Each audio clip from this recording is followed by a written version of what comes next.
بسم الله الرحمن الرحیم. فصل الکلام لفظ تضمن کلمتین بالاسناد سره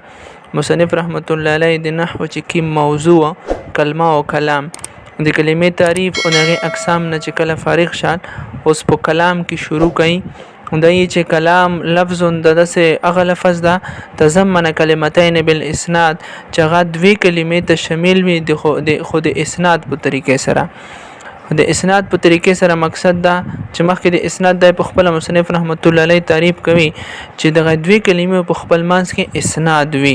او بیا د اسناد د پر مسند او مسند الیه هغه ضروری دي. نو ګویا چې مصنف رحمت الله علیه د اسناد په لفظ سره مرکب اضافي او توصیفي هغه وایستل ځکه چې هغه اگر چې لکه غلام زیدین غرنګ رجل فاضل مرکب توصیفي چوي هغه دوی کلمې وي لکه غلام زیدون مرکب اضافي کې دوی کلمې دي غلام زیدین خو چونکې بده کې هغه مسند او مسند الیه دواړه نه وي لکه د دوی کلمې سره ملاو شي نو بیا هغه نه یا مسند جوړیږي یا مسند الیه جوړیږي هغه رنګ مرکب توصیفي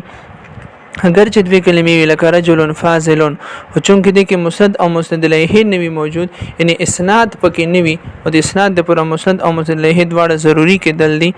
نو دی وجنه هغه مرکب اضافي او توصیفي په اسناد سره وایستل چې اگر چې هغه دوی کلمې وي خو هغه بیا دوی سره ملاو شي یا مسند ونه جوړیږي یا مسند الیه ونه جوړیږي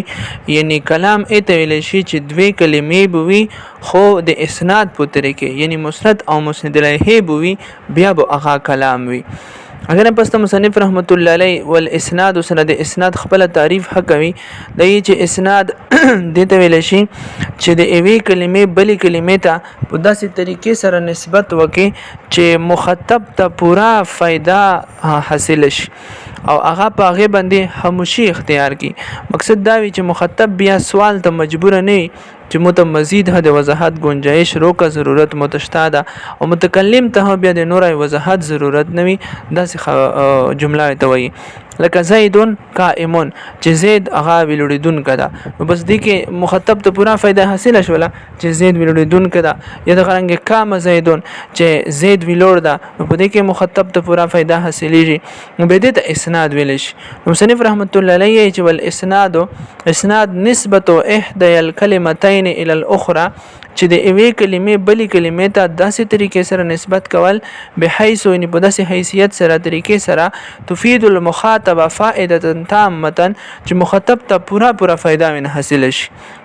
د اسناد بس د دې تعریف ته د غیصح السکوت علیها د فائدہ بینوي چې یصح السکوت علیها د فائدہ تمانه مراد ده چې مخاطب بس پاغه باندې یصح السکوت علیها هغه خاموشي پاغه باندې صحیح کیږي یعنی بس هغه خاموشي مزید وضاحت د ضرورت نوي لکه زیدون قائمون زید ویلدون کدا قام زیدون زید ویلور ده او يسمى جمله او د جمله ویل شي. د خرنګ اسناد نور هم نومېشته ده جمله ته ویل شي مرکب تام ته ویل شي مرکب مفید ته ویل شي مرکب اسنادي ته ویل شي دغه ته به اسناد ویل شي چې د وی کلمې بلې کلمې ته په داسې طریقې سره نسبت وکړي چې مخاطب ته پورا فائدہ ونه حاصل شي. نو اصل کې د کې مسند او مسند الیه دواړه موجود وي د دې وجنه پورا فائدہ حاصلېږي. د چې فعلم ان الكلام نو چې کله میجه دا خبره معلومه شوله چې کلام لا يحصل الا من اسمين چې کلام بونه حاصلېږي مګر د دوی اسمونه نه یعنی کلام به د دوی اسمونه نه جوړیږي نحو لک زیدون قائمون چې ځکه چې اسم هغه مسند ه جوړیږي او مسند الیه ه جوړیږي دلته کې زیدون مسند الیه دو قائمون مسند ده نو کلام کې مسند او مسند الیه دوی کلمې موجود وي به د کلام مل شي ويسمى جمله اسميه بدغه جمله ته جمله اسمیه وي چې دوی اسمونه نه جوړیږي چې دی اول جزء هغه اسم ده او من فعل او اسم یا بو کلام د فعل او د اسم نه جوړیږي نحو لک قام زیدون او دلته کې قام فعل د زیدون هغه فعل ده یعنی هغه اسم ده قام فعل ده او زیدون اسم ده د فعل او د اسم نه جمله جوړدو نو دې ته يسمى جمله فعليه به ته جمله فعلیه ویل شي ځکه چې د اول جزء کې نه هغه فعل ده. اذ لا يوجد المسند والمسند الیه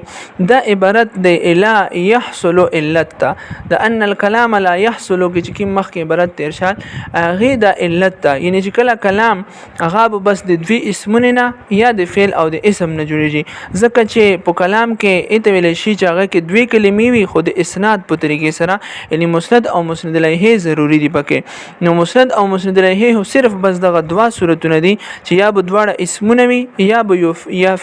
یو فعل وي او بل به سره اسم وي بس دا صورتونه کې مسند او مسند الیه جوړیدای شي نو کلام به هم بس دغه دوی صورتونه نه جوړیدای شي نو دا چې اذ لا یوجد المسند والمسند الیه ځکه چې نه میند کیږي مسند او مسند الیه ما ان پټاک باندې فی غیرهما یعنی دغه دوی صورتونه نه ما سوا هغه دوه صورتونه کیم دي چې یا به دواړه اسمین وي یا به اسم او فعل وي ولا بد للكلام منهما او د کلام د پر دغه دوه صورتونه ضروری دي یعنی چې په دې دوه کې مسند او مسند الیه هغه موجود وي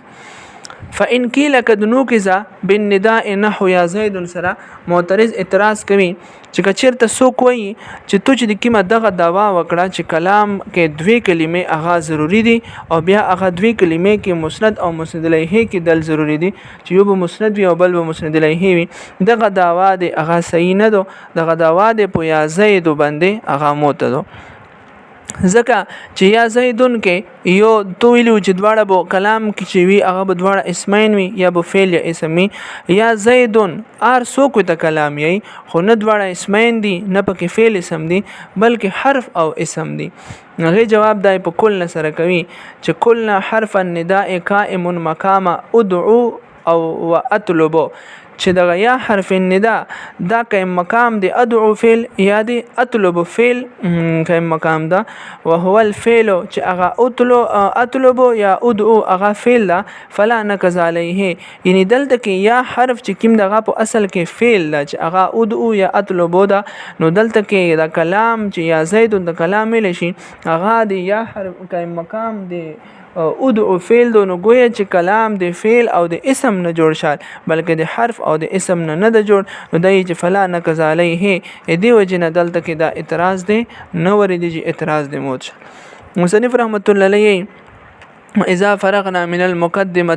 چې کله مش د مقدمه نه فارغ شو فلنشرع في الاقسام الثلاثه نو مش ته چار د شروع کو اقسام ثلاثه کې یعنی اسم فعل حرف کې جدا جدا په لبوس بدای سار نه اسم به شروع کې او بیا فعل ولکې او بیا حرف ولکې والله الموفق والمعين او الله جل جلاله توفیق ورکون کدا او مدد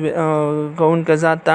القسم الاول في الاسم اول قسم دای چې په اسم کې بینو وقد مر تعریفه او غی تعریف تر کړه دا وهو ينقسم الى المعرب والمبني هغه به موږ تقسیمو معرب او مبني طرف ته فلنذكر احکامه في بابين او به موږ د هغه احکام په چار د ذکر کو په دوی بابونه کې وخاتمه او په وی خاتمه کې الباب الاول في الاسم المعرب اول باب کې به اسم معرب ولا وی احکام وفيه مقدمه باقي کې به مقدمه وی ثلاثه مقاصد او درې مقاصد به کې بیان ولا شي وخاتمه او په ختمه وی اما المقدمه ففيها فصول او هرج مقدماتو باقي کې بیا فصل دي بغا فصل اوس د دینه بعد هغه وضاحت کوي